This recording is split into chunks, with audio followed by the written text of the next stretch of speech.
I would like to say happy spring break to everyone. You may not be in school, but the school itself is enjoying spring break right now. My name's Andy Flynn. I'm the Director of Alumni Engagement at Mines. I'd like to welcome you all to our March Lunch Bunch. It's great to see you all here today. If it's your first Lunch Bunch, thanks for logging on and welcome. We love to see new faces each month. And of course, if you're a returning lunch buncher, we love to see your faces each month and appreciate your continued interest and support. Today, we are shining our Lunch Bunch spotlight on Mines' international partnerships and programs and its mission to improve the health and prosperity throughout the world through science and engineering. We are delighted to welcome our Vice President of Global Initiatives, Dr. John Bradford, who will provide a closer look at some of these programs and how they align with Mines' strategic goals, professional education, and opportunities for students and faculty abroad. As always, before we start, a few quick reminders. If you have a question, please feel free to use the chat or chime in as we go along through the conversation. All of our Lunch Bunch programs are recorded and can be accessed on the Lunch Bunch page of our alumni website at weare.mines.edu. So if you missed one, want to listen again, or would like to share the program with a friend, visit the page to access the complete archive of recordings going back to 2020 when we started doing this. Thank you, COVID. And as always, if you have ideas for future speakers or topics we want to know about them, please contact me, Ruth, or anyone in the alumni office with your suggestions, and we'll do our best to make them happen. Okay, here we go. Please help me welcome Dr. John Bradford to Lunch Bunch. John, take it away. Well, thank you for the intro, Andy. I really appreciate it. And I just want to thank everybody who joined. I'm really excited to tell you about the kinds of things that we're working on over in my office and to hear what questions you might have about that. And thanks to Ruth and Andy for giving me a chance to speak to all of you. So, and I thought maybe since I haven't met everybody on here, just quickly, I came to Mines in 2017 as the geophysics department head. So that's my background in my technical area.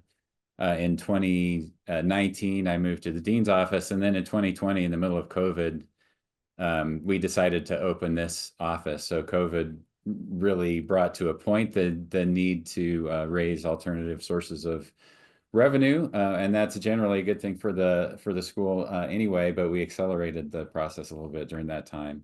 So I'm going to talk a little bit about some of the objectives that we have and the strategy that we have and how we came to land on that strategy. Get to the proper slide here.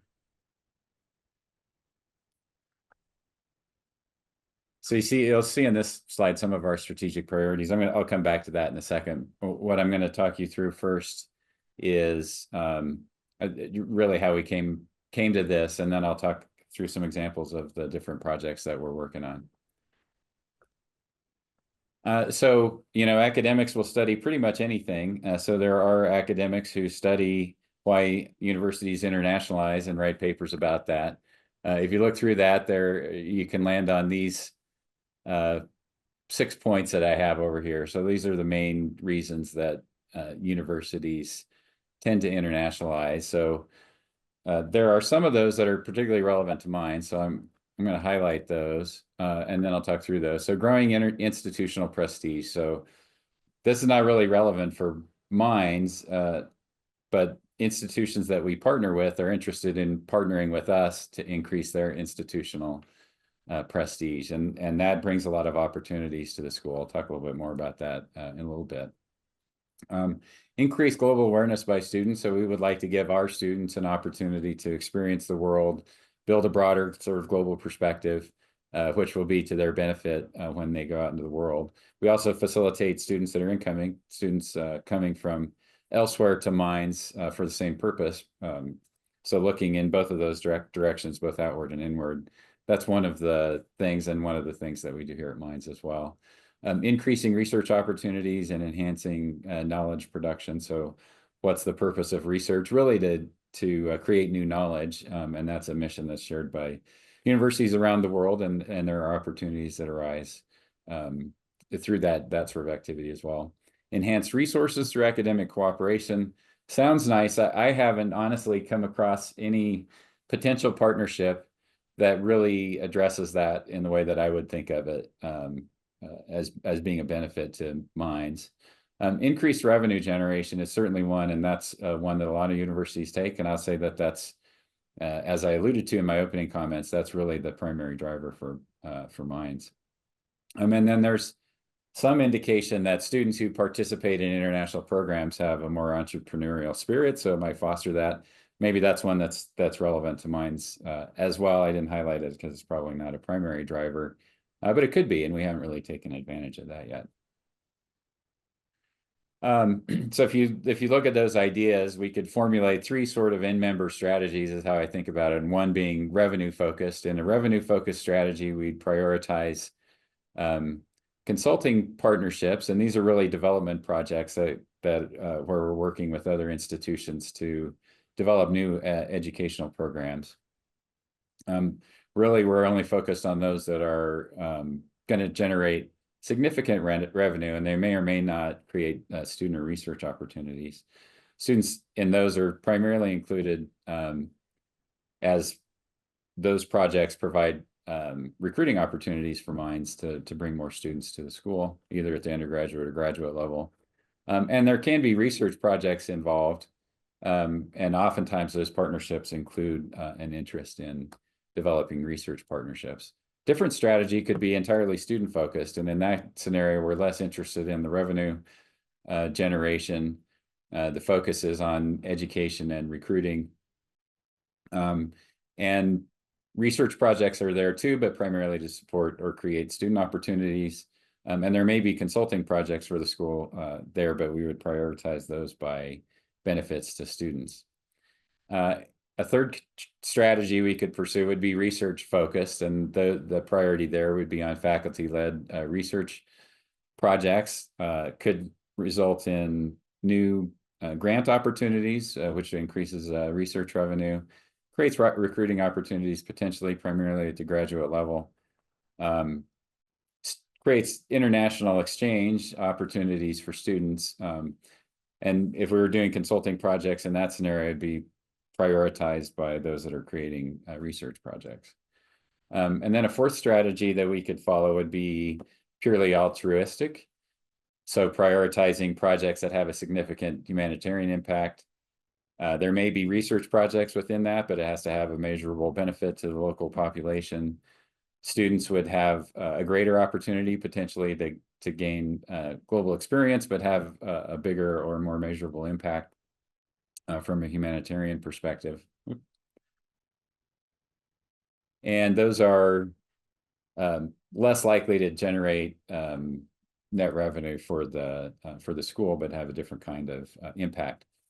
So those sort of 4 in-member strategies, one could pursue one of those specifically, but the reality is our strategy includes all of those in various ways, and it's reflected here. So let me kind of describe what that means. So the first one, Andy mentioned this too. This is our primary mission: increasing prosperity and quality of life globally through science and engineering. Really, this is about our educational capacity development projects, or those consulting projects that we do, which can be best described as educational consulting. And I've got a list to detail out what I mean by that I'll show a little bit later on, and give you a couple of examples of the projects that we're working on. I would say almost all of those projects have an altruistic component, so we're trying to help another university or government agency or corporation in a different part of the world help build skills that they don't have currently, which is going to provide economic opportunities in that country which aren't there currently. So that's that's a primary motivator, even if our end goal is generating revenue from those projects. Second one is creating opportunities for students to build cultural and technical understanding through global exploration. And that's really that student mobility or student exchange kind of program that I mentioned. And that's really managed through our Office of Global Education. The third one that you see there is building partnerships to advance frontiers of technical innovation and entrepreneurship. That's really the research focused component. And we work closely with Walt Copan's office, the VPRTT's office, to develop and implement those projects. I will say the educational and research projects are often combined. So you can imagine the university trying to build a new program in some topic. They would like to have both education and research that are ongoing or built up in those areas. Then the last one is really about the energy system. So as you know, Mines is one of the strongest energy focused schools in the world. And so a lot of the opportunities that come to us are really focused on energy related topics, which I'll get to in a minute. These are the folks that comprise my immediate team. So Sam Spiegel running online programs. I'll describe how that is relevant in a moment. Jamie Bachmeyer does project management for our international capacity development projects, those educational projects that I mentioned. Sarah works with me directly in the office here and works on helping us with event management. David Wright manages the Office of Global Education. So again, that's the student mobility. So they're really supporting the students, both incoming students and outgoing students that are participating in study abroad kinds of programs. Will Fleckenstein helps me with some of the business development projects that we're working on, and Carolyn Friedman is their project manager for the Global Energy Future Initiative, which is, as I mentioned, where that covers the topical areas where most of the opportunities are coming for us. I like to show this map. So these are countries in which we have institutional partnerships. And these have many different flavors, which are not reflected in this map, but it does indicate that Mines is really operating in many parts of the world. And we really have an outsized footprint relative to the size of the university that we are. And really that comes through the stellar reputation that we have, particularly in certain topical areas. This map doesn't quite show all of them. We have a new one in Mongolia. There are a couple of others that are missing here, but we're working a lot of places. And this map also doesn't capture like individual faculty research partnerships that they might have. So our faculty may have a research partner in another country, and they have a research project together. That's not an institutional level partnership, and those aren't reflected here. But if we included those, we'd have an even bigger footprint. Anyway, so we're working in a lot of places. Most of these that you see here are exchange partnerships. So another university that we have an exchange agreement with. Some of them are the capacity development projects, which is what I'm going to spend more of my time on. So why do universities want to partner with us? I say we're identified as a primary preferred partner for many institutions around the world. And it's really about these things that we have here. So return on investment, that's largely because we're a STEM focused institution that produces scientists and engineers that go out and get high paying jobs. Other places in the world want to replicate that and create those kinds of opportunities for their young people. The academic reputation that we have, particularly in the mining sector, in petroleum, and in the geosciences, raises a lot of attention. And I would say right now it's probably 98, 99% of the opportunities that we have are in minerals and mining. And so what most countries do, if you're sitting in a ministry in Central Asia somewhere and you want to build a program that's related to mining, you look at something called the QS ranking. So QS is a ranking system that ranks universities all around the world. And you say, who would I pick from this list to partner with to build a mining program? And we're number one, so we're the first ones that get called.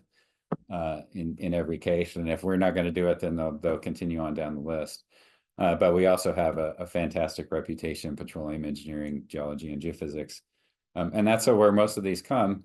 I will say that even though that's where, or the thing that drives people to us, one of the goals that I have is to use those opportunities that come to us because of our global reputation in these topical areas to create opportunities for other departments or disciplines where we have really great faculty, really excellent programs, but that don't have the same sort of exposure. So it's an opportunity to elevate the reputation of some of our other programs as well.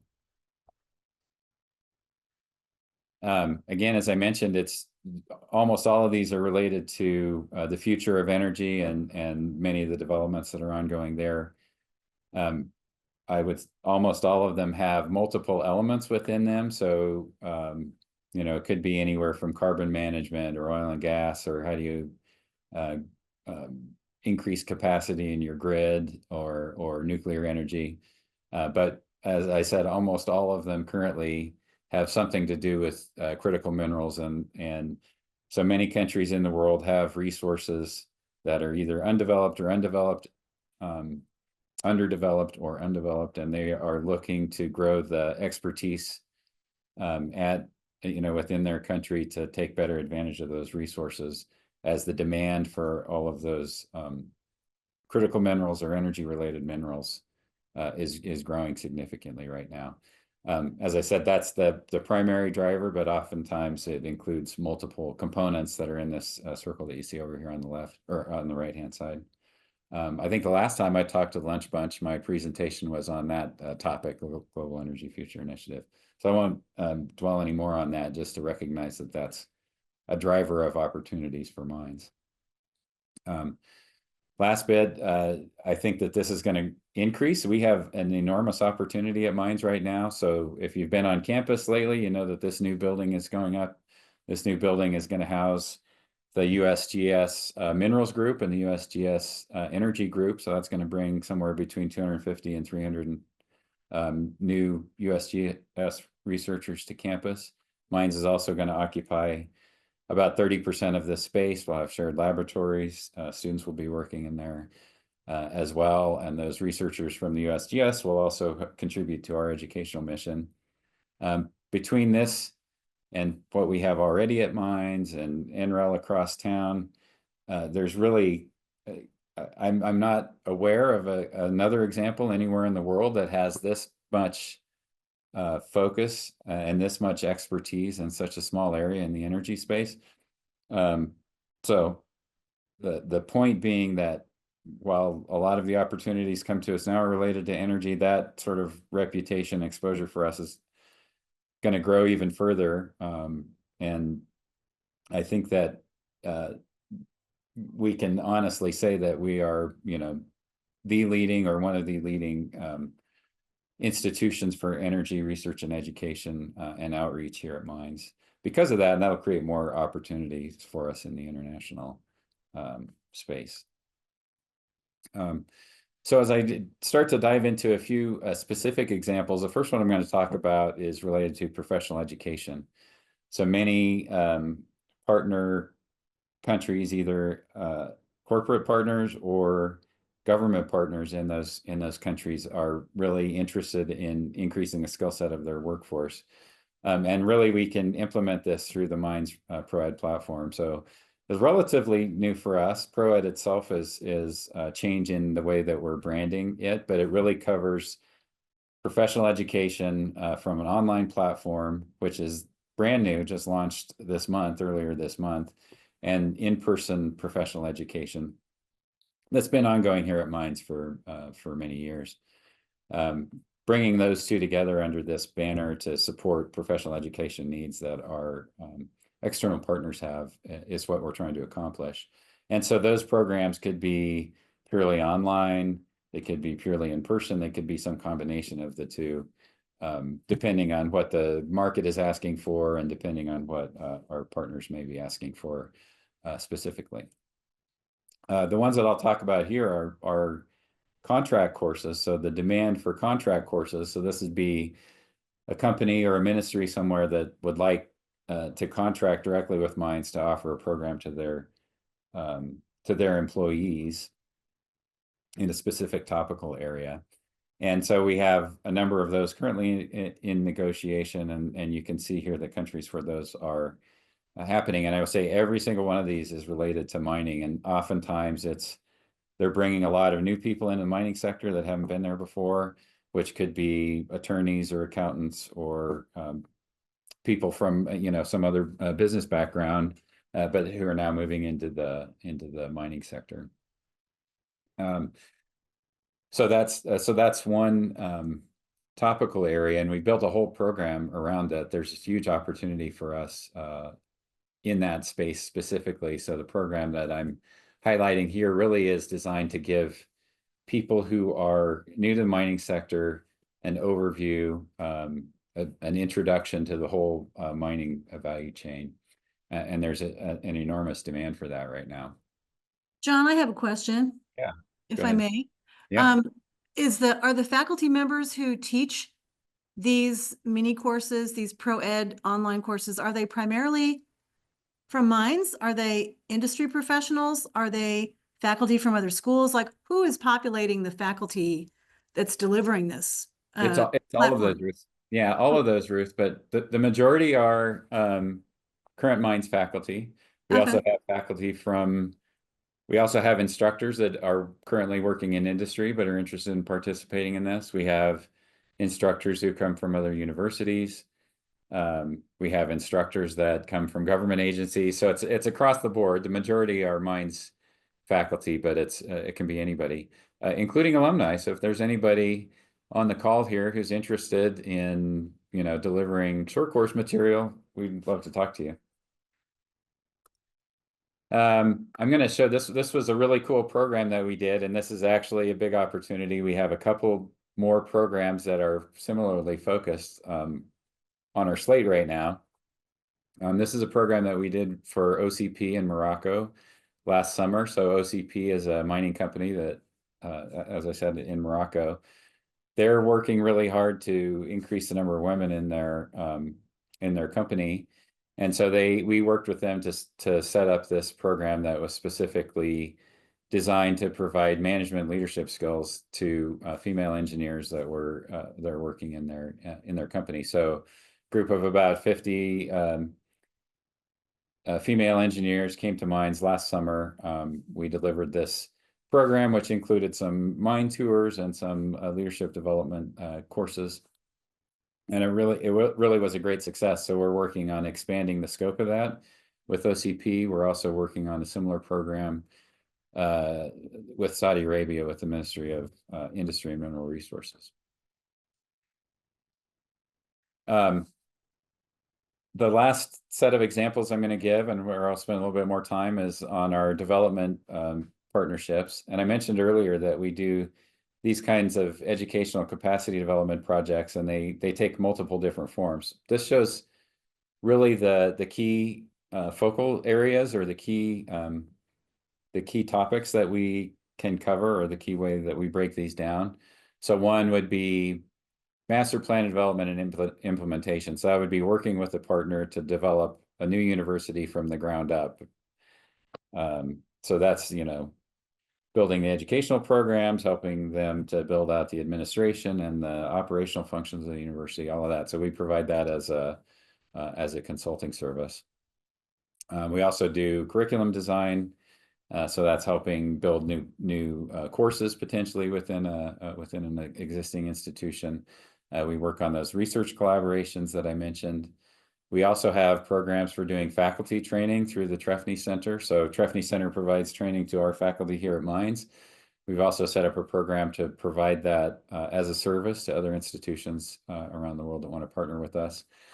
Professional education, Minds Online. That's a way that potential students, either working professionals or more traditional students, can participate with Minds in a way that's cost effective for them. We work on the faculty and student exchange programs that I mentioned.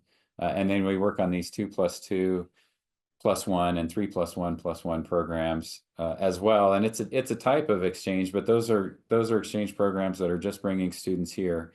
And both of those, the 2+2 and 3+1, you may not be familiar with those terms, but they're both ways of bringing students to Mines in their third and fourth years. So we're not putting more stress on our infrastructure. We're really infrastructure limited in the number of students we can take in the first and second years, but we have added capacity where we can take more students in the third and fourth years. So these programs are designed to bring students in their senior years to Mines, and then create a pathway for them to go to graduate school here as well. So ultimately bringing more students to Mines, but in a way that is easier for us to do.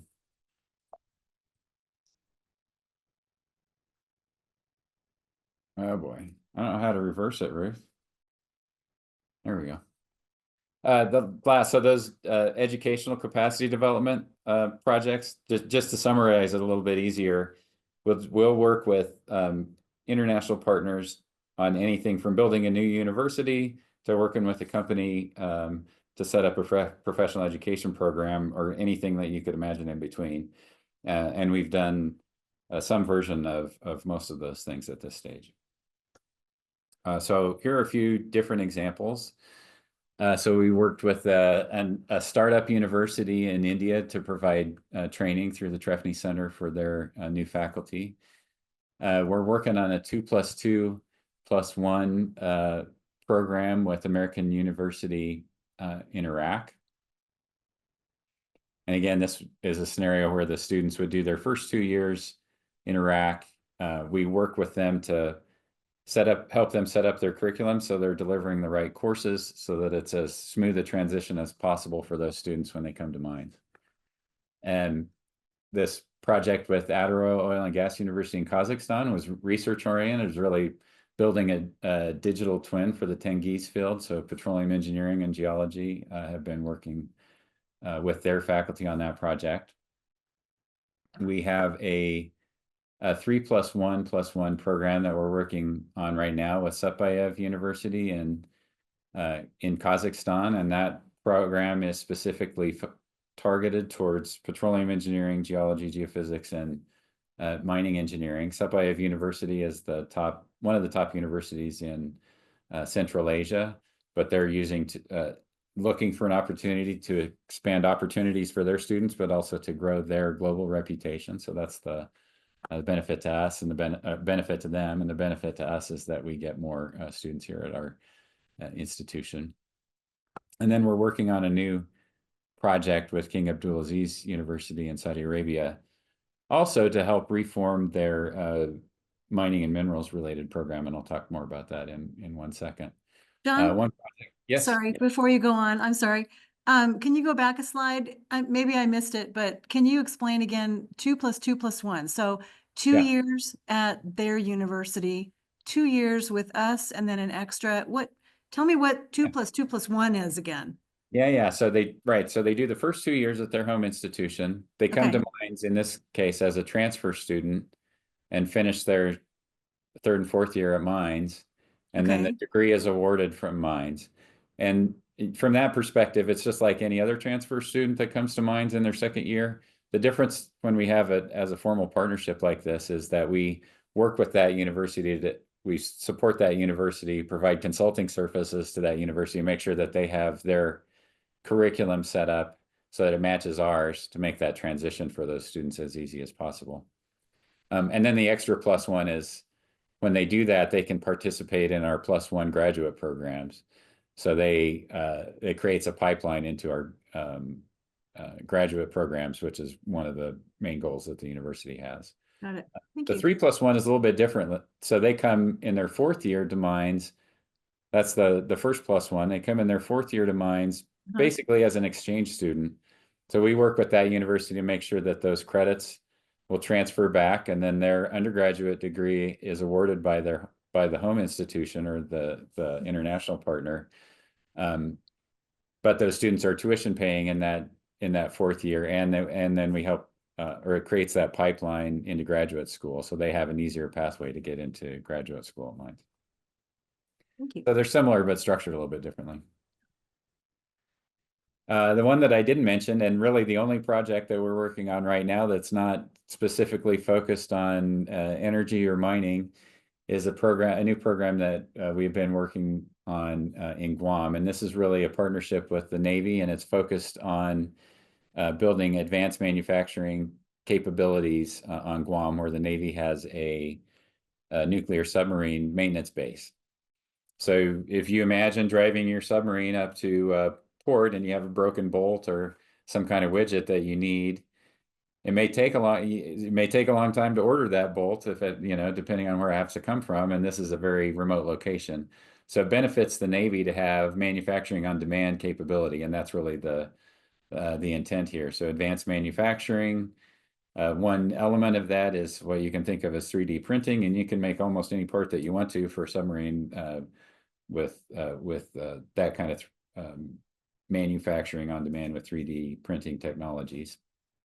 So that's the main driver. Guam, the territory, is really interested in expanding its economic diversity, or growing its economic diversity. And then all of the surrounding islands, for civilian purposes, also need that manufacturing on demand for the same reason. It's hard to order parts and things and get them there in a timely fashion. So there's a demand for that, and this is intended to grow both the workforce and the capabilities there. We're partnering with the University of Guam to build a 2+2 program. So students would do their first 2 years at University of Guam, walk across the street to the new mines campus, and finish their second 2 years in mechanical engineering with a focus on advanced manufacturing with mines, and mines would award the degree there. I have to say, so this project has been recently put on hold because the funding for it from the federal government has been held back as part of the various initiatives that are ongoing in Washington right now. We do have it's always a risk in these kinds of projects, particularly working with international partners, that instability or changes in government impact them. So that's one of the risks that we try to manage. Hadn't anticipated it having the same sort of impact when it was U.S. federal funding, but that's the case right now. So it's on delay for a while. There's no thought that it's going to be canceled, but we're probably delayed for a year on this one. So the last one I'll mention, last example I'll show, is this one with King Abdulaziz University. It's pretty exciting, and it sort of, talking through this one, describes a little bit about the philosophy that we're trying to use when we do these projects. So King Abdulaziz University is there in the western part of Saudi Arabia, located in Jeddah.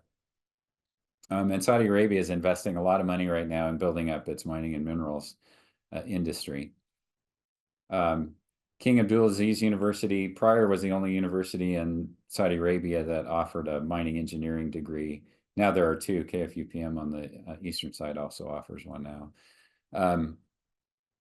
But they were looking to reform it and really modernize it and turn it into a world-class program focused on mining and minerals.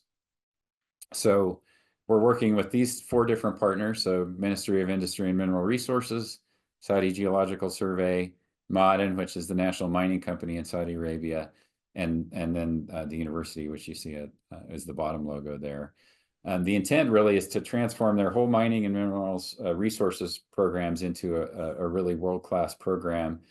And part of this will be putting all of the various disciplines that contribute to that, from mining engineering to hydrology and geology and geophysics for exploration, and robotics, all of that into a single integrated school, really focused on creating this world-class program. And the first part of that is working with them to create a benchmarking and master plan to implement this. One of the things, so you think about the idea is we're going to start from a blank slate and think how would you build this kind of a program for what we think is going to happen in this century, and our faculty will participate in that effort. But if you sort of open your mind to thinking in that way, from without being constrained by what's there now, that can lead to a lot of creativity, and some of those creative ideas that we can bring back to mines and potentially implement in our own programs, which can be a benefit to us that's sort of indirect, but quite useful as well. Okay, so that's the last example that I wanted to show. Just want to see if there's any questions about the things that I've talked about.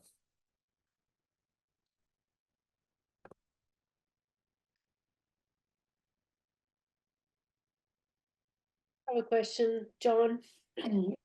I know the university budgets are super tight, and I'm sure there's a how do we generate capital or how do we generate revenue Yeah. from these programs? And is there a number you're targeting, or is there something that's going to help offset some of the costs? Yeah, so the target from these activities, sort of minimum target, is around $2 to $4 million, and that's when you get to a point. If you think about a university that's not for profit, we're operating on a small margin, so the total budget of the university is more than 10 times that, but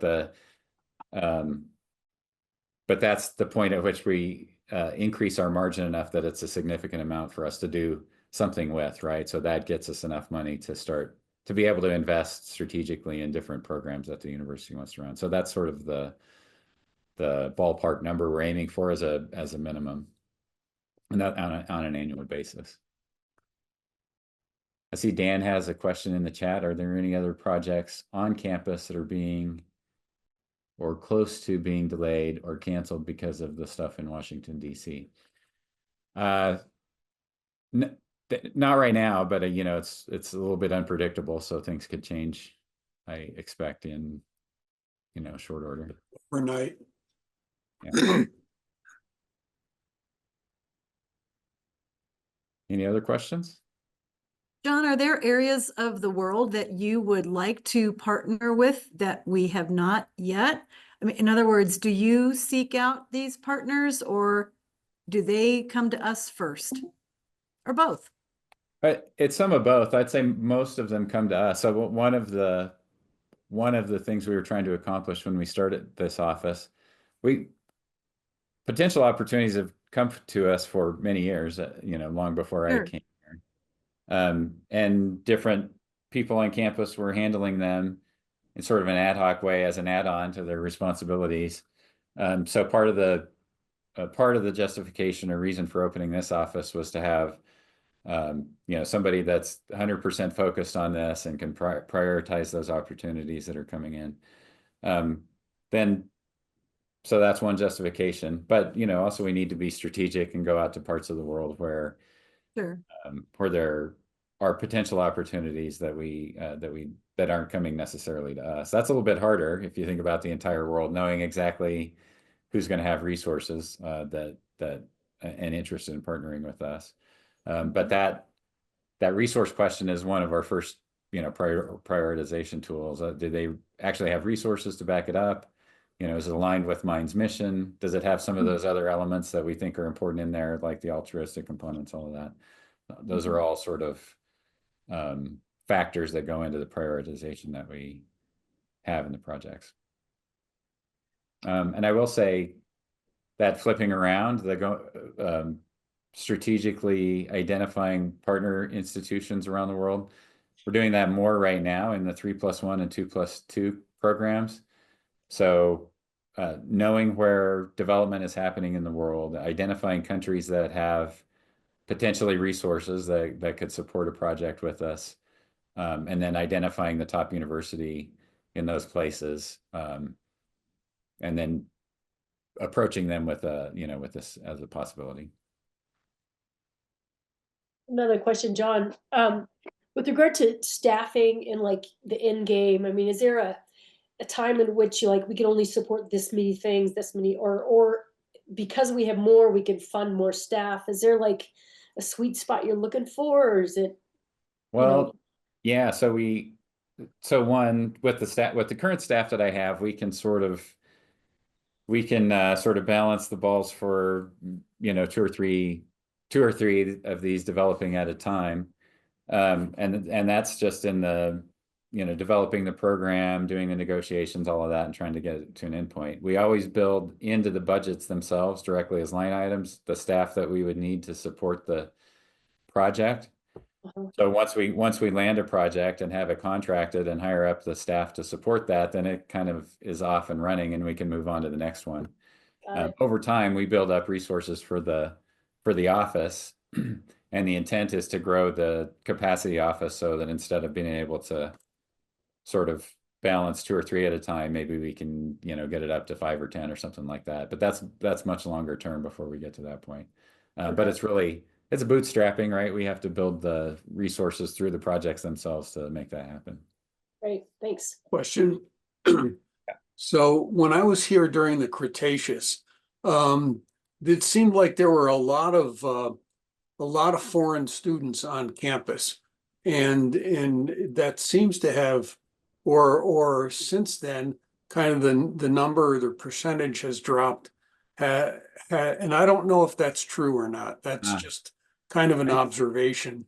And then I'm kind of wondering, is this part of yours, this trying to bring those people back to campus in some way, not necessarily as full-time students or 4-year students, Yeah.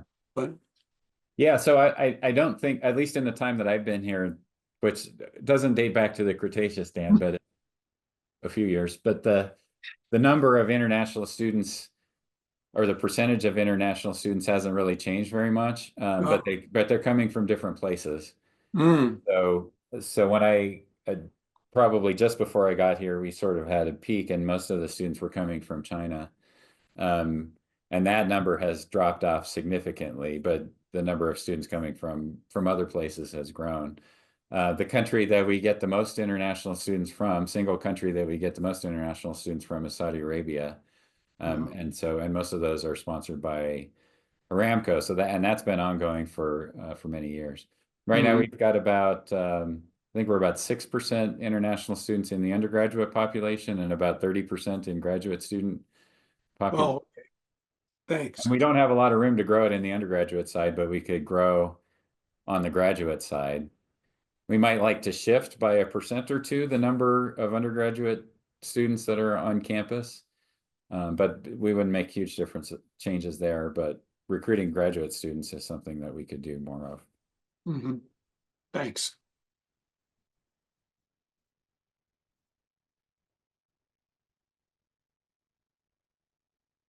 We exhausted all the questions?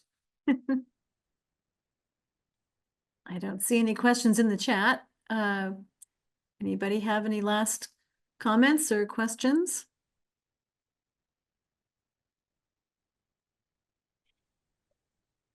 Okay, well, maybe we'll give you a few minutes back for your day, to your day.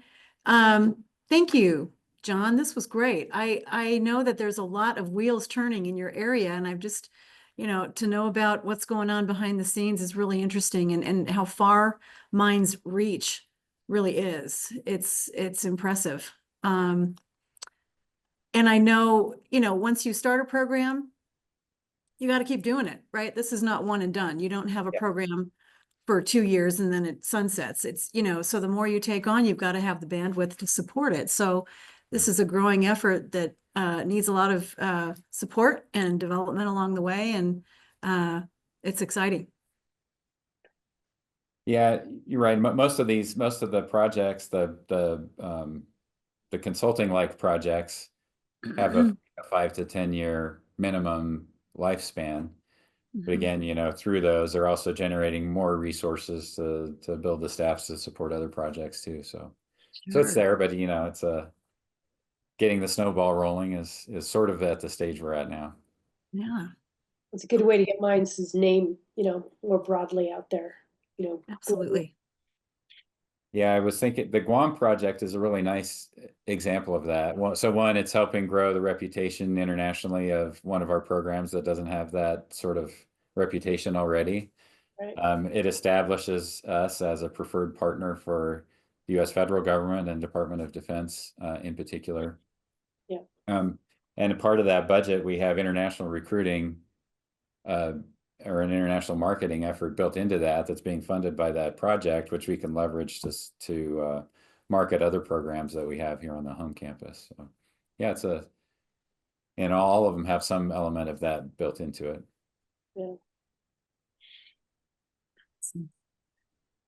Okay, well, as we mentioned at the beginning, this program has been recorded. When it's finished and ready for prime time, we'll post it on our website, so you can go back and listen to any parts you may have missed, or if you came in late, you can catch it. So thank you all for being here. Before we sign off, I have to give 2 plugs, if you don't mind, for the alumni who are on the call. Of course, April is coming, and that means E-Days, right? So check your inbox, because there's an email sitting there waiting for you to tell you all about what's going on everywhere for E-Days.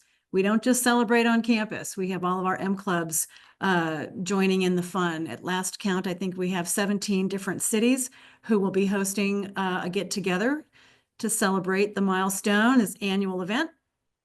So take a look at that. Here in Golden, for those of you who are local, of course, we're going to enjoy watching the cardboard boat race on Saturday morning. April 12th is the date for that, Saturday, April 12th. And then later that evening, we'll come watch fireworks. So bring your family, bring your friends, and get in the spirit. I also wanted to give a plug for next month's Lunch Bunch program, which is happening on Thursday, April 17th, right? Always the 3rd Thursday of the month, noon to 1. We're going to talk about quantum. What is it? Mine's quantum. There's a whole lot going on there and lots to unpack. What that means, the impact it's having, the impact Minds is having, what we're involved with. And we're going to hear from Dr. Fred Sarazin, who is the chairman or department chair from our physics department, and some others. So make a note and join us, and we'll find out what that's all about. Again, Thursday, April 17th. Melanie, I think Melanie has something, Ruth. You know, yeah. I do, Sure. Ruth, and you were talking Yes. about the, E-Days coming up and the cardboard boat race, and I'm a party of one right now who's interested in making a cardboard boat. If there's any alumni on the call who want to like step it up and join me on that effort, please let me know.